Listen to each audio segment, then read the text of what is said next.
properties. We talked about properties in magnetic systems.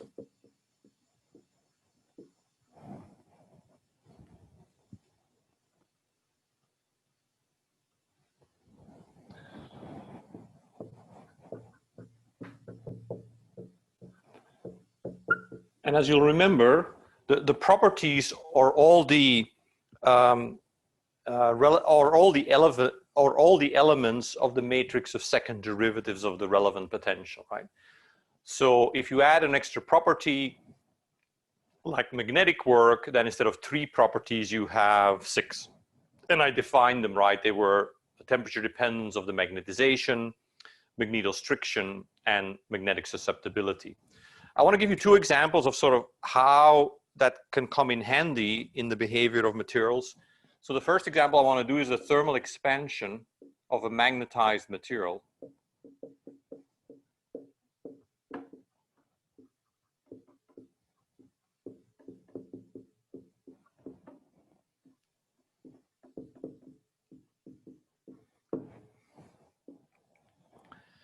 So what I'm going to do is calculate the difference between dV dt, right? So the volumetric thermal expansion at constant applied field, which means that the magnetization can change, and the regular thermal expansion, which would be dV dt at constant m, and m could be 0, right, if you have an unmagnetized material. But this is essentially the thermal expansion when magnetization doesn't do anything, right, when it stays constant. So what we saw last time is that the difference term is dV dm at constant t times dm dt at constant h.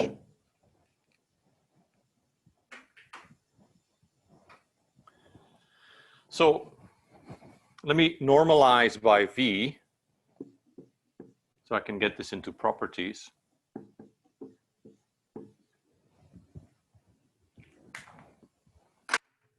So what I have here now is the definition of the thermal expansion under constant field. Here I have the thermal expansion under constant magnetization. And then what's the correction term? Well, dm dt, this we already defined as a property, right?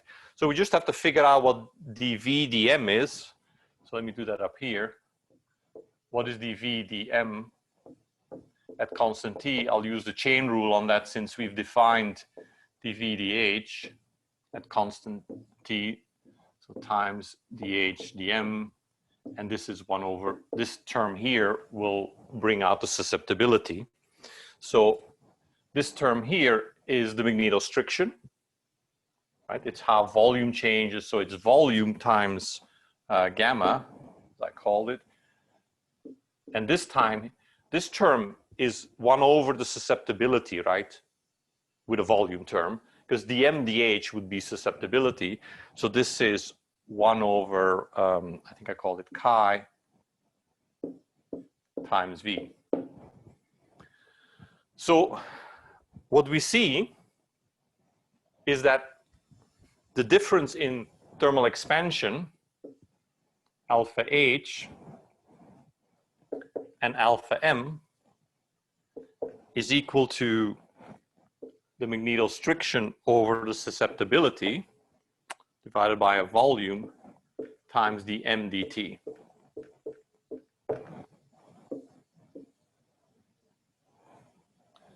And there are a few interesting situations here. Let me actually get that. Come on, camera. Okay, so we can get this. There we go. So the m dt is always negative. So this term here is always negative. Susceptibility and volume are always positive. So whether this term adds or subtracts to the chemical potential, to the thermal expansion, depends on the sign of the magnetostriction. So if the magnetostriction is positive, then alpha H is less than alpha M. So what we're saying here is that if I have positive magnetostriction, I can reduce thermal expansion in a magnetic material from what it would be if it were at constant magnetization, or therefore also what it would be if it were unmagnetized. Because unmagnetized means constant magnetization of 0. So in many cases, this is a small effect, this correction term, but there are some materials where you can make this correction term negative and exactly the same in magnitude as alpha m, so that you end up with 0 thermal expansion. And one material in that category, which is famous for it, is called INVAR. And you can sort of get the name right. INVAR stands for invariable. So it has no thermal expansion.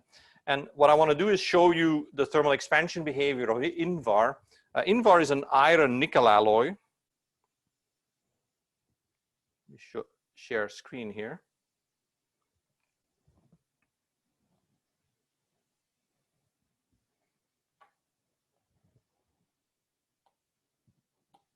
Okay, so here is the thermal expansion of INVAR. So INVAR is iron-nickel. It's a metallic iron-nickel alloy. So here you're 100% iron, here you're 100% nickel. And at about 30-ish, 33%, the total thermal expansion dips to 0. And it's because at that point, the correction to the thermal expansion coming from the magnetostriction is exactly the regular thermal expansion. So INVAR is a popular alloy, or at least was, because making things that don't undergo thermal expansion is actually quite a useful thing. Let me stop sharing here. So INVAR used to be used for things like precision instruments, because they don't change dimension, right, with temperature. Mechanical clocks.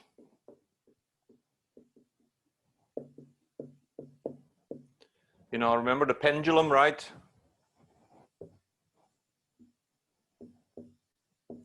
Frequency of the pendulum depends on the length of the arm.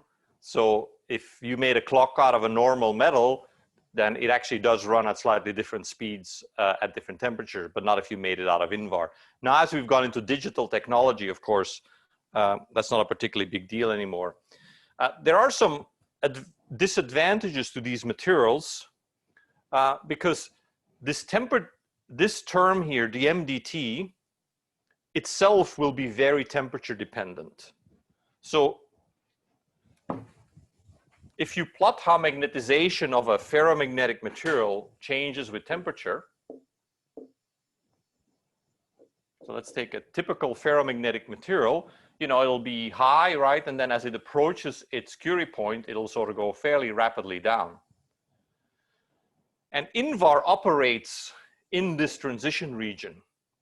So the iron nickel alloy at about 35% room temperature is here. It's where its ferromagnetic to paramagnetic transition is. But that also means that if I shift the temperature by a bit, this DMDT term is going to change a lot. So while the temperature, while the thermal expansion of INVAR is very low, it wouldn't be low if you say go to 50, 60 degrees Celsius anymore. So because of that, people have spent an enormous amount of effort finding other materials with 0 thermal expansion. And normally I would talk a bit about this, but I won't do it this time since we're way behind, and maybe I'll record it separately. And people have even gone to negative thermal expansion materials, because if you can make negative thermal expansion materials, you can actually blend them with positive thermal expansion materials and get overall fairly close to 0. And of course, polymers do that, but if you need to get into hard materials, people have found classes of oxides that have negative thermal expansion over very wide temperature ranges. But like I said, I'm going to skip that for now and maybe put it down in some separate notes. Okay, There are two more things I have to cover before we go on to the next chapter.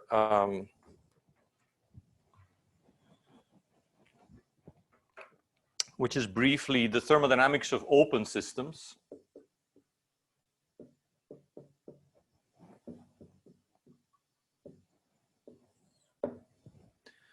So if we have an open system, then we have chemical work that can be done, right? Because some species can actually transfer in and out and take with its energy. So again, if we're going to formally work at this, we should start by writing down the first law energy differential. And I've only done it with PDV mechanical work. And then there would be a term that comes from the variations of the species. So the number of moles I have with some conjugate force in front, which is the chemical potential, or which we'll call the chemical potential. I think this is maybe the first time we formally define it. And if I write it like this, I mean, I could write any symbol here, right? By definition, it has to be the derivative of U with respect to Ni, where I keep S, V, and all other Nj constant.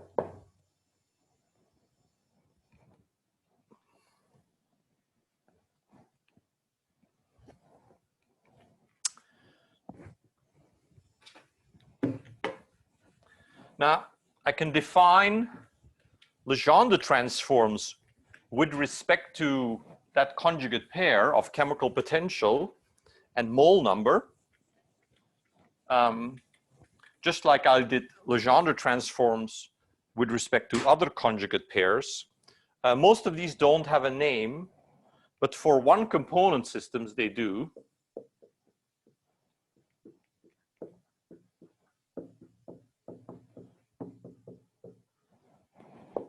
Somebody was fast enough to jump on it and give it their name. There's the Legendre transform of the internal energy.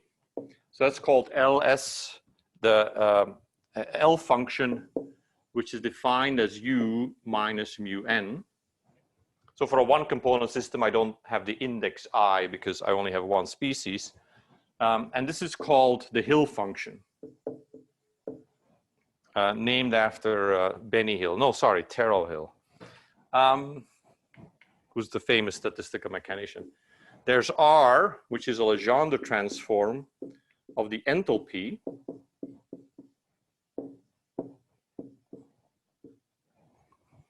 And this is called the Ray function.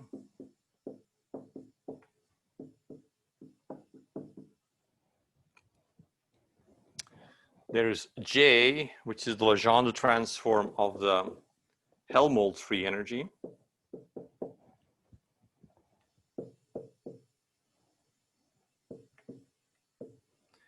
F minus mu n, and this is called the Grant function J, which I still think is the best name possible. That's why we played Grandmaster Flash, because it's the Grant function J.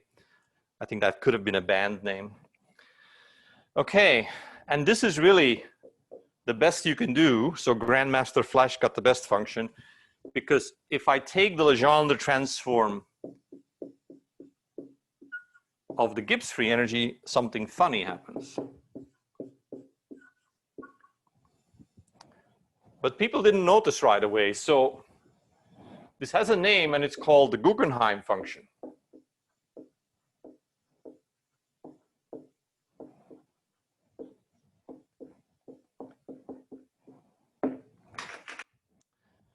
Now, when I was in your shoes, taking thermo, John Kahn, who was sort of a famous hard-ass thermodynamicist, called this the Omicron potential.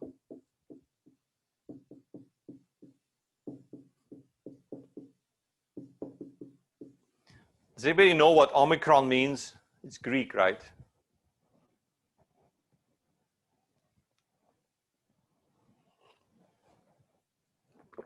Like Omicron is 0 or nothing. And why is this the nothing potential? So Guggenheim really got the short end of the stick. Well,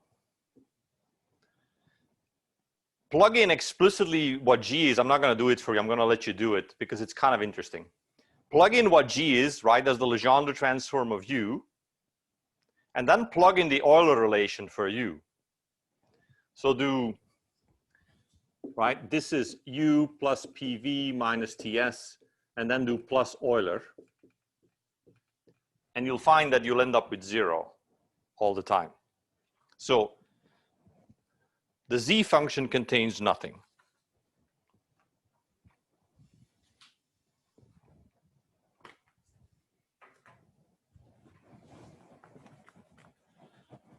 But where it does become useful, this idea of Legendre transforms with respect to species, is if you have a multi-component system, right?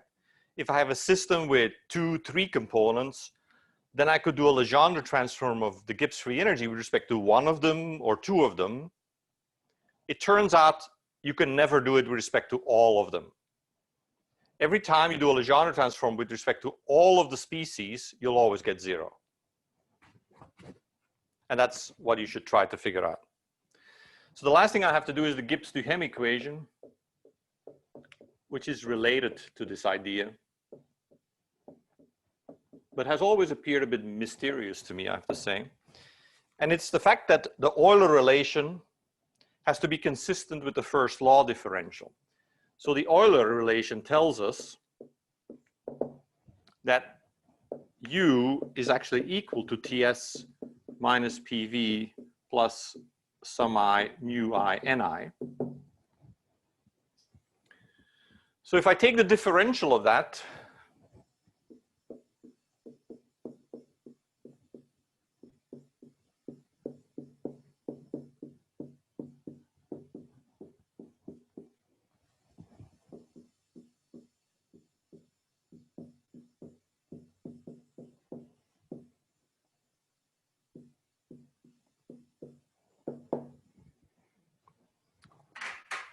something funny happens.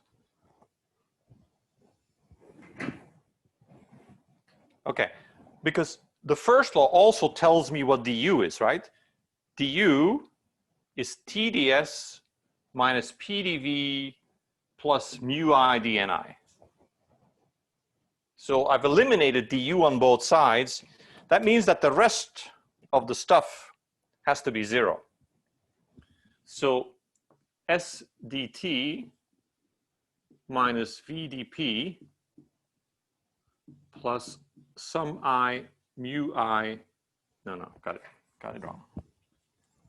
Plus some I Ni d mu I equals 0.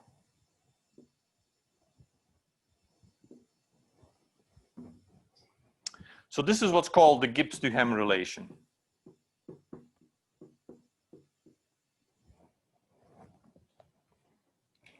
So if you look at that, what does it really tell you?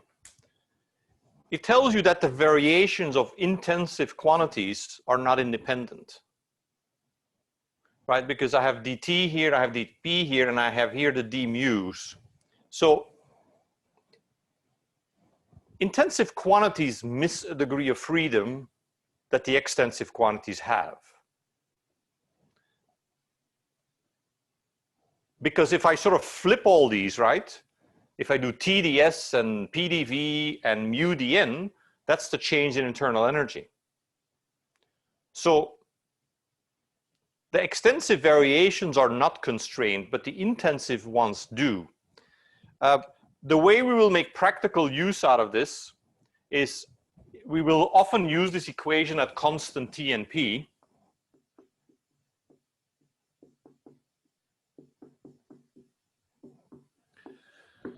Because it tells us then that the variation of chemical potentials in the system is related.